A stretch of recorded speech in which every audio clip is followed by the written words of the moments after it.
Ladies and gentlemen, please welcome to the stage our first keynote, Mr. Zaidan Moti, activator from TKS. Hey everyone, my name is Zaidan. I'm from South Africa. And I didn't think 1.5 years ago I'd be standing here today telling you that I'm chemically breaking down the bonds of car and passenger tires in order to produce recycled diesel. It's pretty crazy, but I was 19 and I met an old friend of mine who worked in the tire industry. And he started to tell me all these problems of the tire industry, both in the South African and African economies, and the composition of tires, as well as what they're made out of, like rubber, steel, nylon, carbon black, and oil. And funny enough, nearly 40% of a tire is actually made out of oil. And so he explained to me that there are machines out there that can help extract this oil. I ended up getting into a long conversation with this guy, and the next day he picked me up and showed me this. Okay, it looks a bit pixelated, but this is a real video of mine, and it's one of the many landfill or dump sites in South Africa.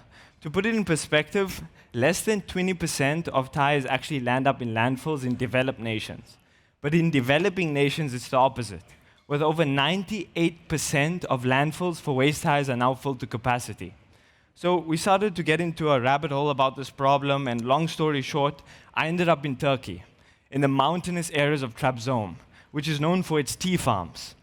And there's a pilot plant there that takes tea shrubs from these tea farms and puts them through this chemical process called pyrolysis, which isn't any new process, but has been significantly upgraded over time to burn waste without the presence of oxygen, with little to no carbon emissions in the atmosphere. And how this works is the tea shrubs are collected and dried, and they're put into a reactor that's typically heated to 1,000 degrees Celsius with little to no little oxygen in the atmosphere. And the tea shrubs begin to decompose, releasing a mixture of gases that rise towards the surface. These gases are collected and condensed into bio-oil. This is one of the most magical moments in my life. And so, when we put tires through this intense gasification process, we get different byproducts. One of these byproducts is a black liquid that has a sulfur content of about 150 parts per million. Using desulfurization methods and catalyzing methods, we're capable of getting this down to 50 ppm diesel, which can be used in logistic channels as well as for the grid. Now, just to clarify how critical diesel is to the South African and African economies, with blackouts happening every 6 to 12 hours, which I experience every single day, by the way, we rely mostly on coal and diesel for our national power supply. And we use 571 million liters of diesel per year alone, just for the grid. And the fact that we import all of that diesel is another cause for concern. So where does this technology actually fit in? For every 2.5 tons of waste tires that we put through this chemical process, we can potentially produce 1 megawatt of electricity. In African regions, this can supply hundreds of households with electricity for several months, especially in rural areas. Another byproduct of putting tires through this intense gasification process is something called carbon black, also known as biochar. It has the capacity to retain carbon in a stable format. If buried, it can increase crop yields by enhancing water retention and reduce pH levels in some agricultural farms. But besides all of that, we're basically taking carbon black from these waste tires in landfills and putting them back into the industrial and adhesive industries, for example, to manufacture new tires. So if it's so good, why haven't you heard about this technology, or why hasn't it scaled?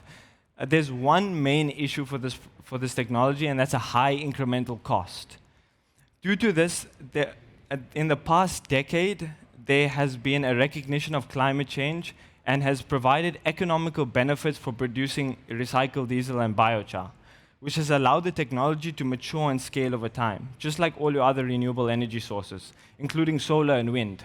The incremental cost went down and the scale went 10x. This is the same in Africa as well. But not only is this technology scalable just for waste tires, but also for other waste streams as well, like municipal solid waste, which comes from agricultural farms, food waste, tea shrubs. If you optimize for the input of MSW in this chemical process, you can potentially get byproducts of hydrogen gas and carbon by breaking down the bonds of methane gas.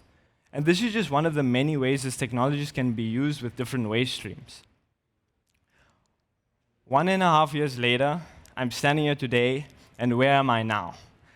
I'm raising $1 million in addition to the $3.5 million we've raised from the Green Government Initiative, which only becomes available to us as we reach certain milestones. In addition to that, our waste management license have been approved, as well as our site licenses have been approved. And also in addition to that, I'd like to note that my other projects in the African region have allowed me to collect data points on consumption patterns, population growth, economic activity, as well as waste stream management for the continuation of this project. Lastly, Africa is a diverse economy with a wide range of economic and development profiles. While some countries may reduce their reliance on diesel and opt for more cleaner technologies, other countries may consume more diesel because of the rapid urbanization and industrialization happening in the region. With waste-to-energy projects like these, we're capable of reducing waste on one side and producing energy on the other. So with an African population reaching nearly 2 billion, 40% under the age of 18, and a median age of 20, I'm very optimistic of where Africa is currently going, and I think all of you are crazy not to be bullish on Africa. So thank you so much for your time, and I appreciate it. Thank you.